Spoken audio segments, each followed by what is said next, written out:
What's going on, everybody? It's your boy Leon from Leon Talks TV, and welcome back to my channel. Today, we're delving into a topic that raises a lot of eyebrows: Japan's Metabo law. Now, forgive me if I pronounced that wrong, but just bear with me on the pronunciation of the name of the law. So, this law was introduced to help fight obesity and promote better health. We explore what the law is all about and how it works and why it's getting attention both in Japan and around the world. So let's get started. Chapter 1. What is the Metabo law? So what exactly is the Metabo law? Introduced in 2008 by Japan's Ministry of Health, Labor and Welfare. This law aims to combat obesity and its health risks. It requires an annual waistline measurement of people aged between 40 and 70 years of age. For men, the waistline limit is set at about 33.5 inches, and for women, it's about 35.4 inches.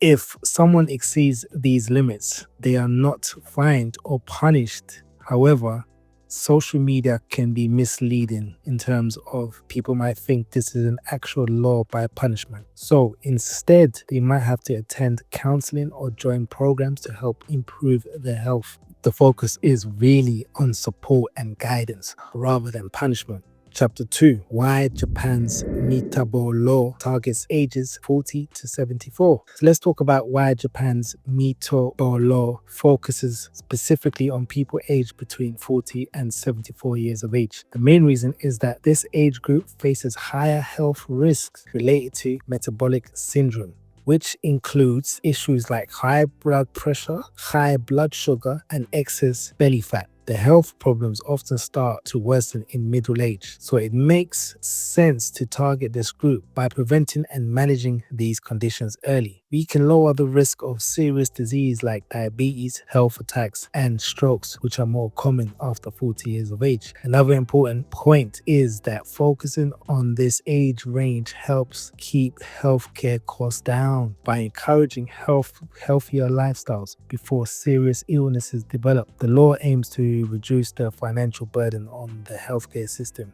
Employers also play a role in this law, as many people in this age group are still working. They help with the waist measurements and health guidance to support their employees' well-being. For younger people, the risk of these health issues are generally lower, and there are already programs in place like school meals, incentives that promote healthy habits early in life. So the Metabo law is designed as a preventive health measure for those most at risk, hoping to improve both individuals' health and overall health care costs. Chapter 3. The role of employers and local governments. Another important part of this law is that it places responsibility on employers and local governments. They are required to conduct these waist measurements and encourage healthier lifestyle among employees and residents. If a higher percentage of people in a company or community exceeds the waist limits, they can face financial penalties. This approach aims to promote teamwork in getting healthier.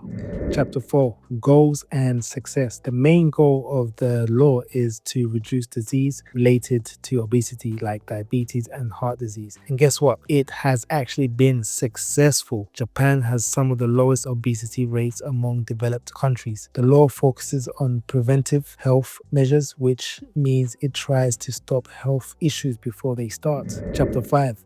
Criticism and controversy.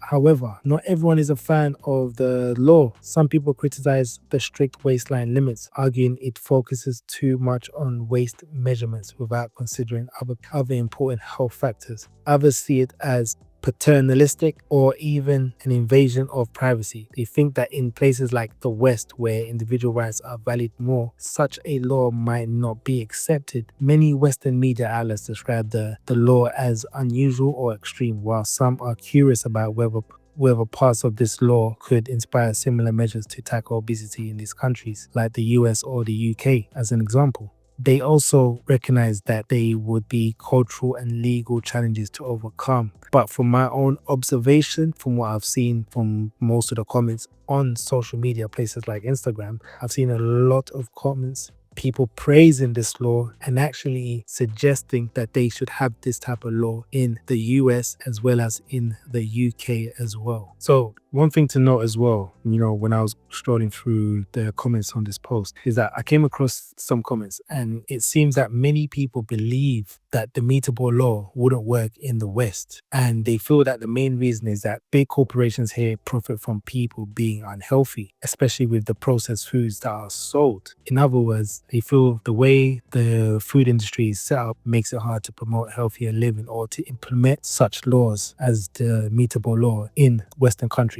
because there's so much money to be made from unhealthy products.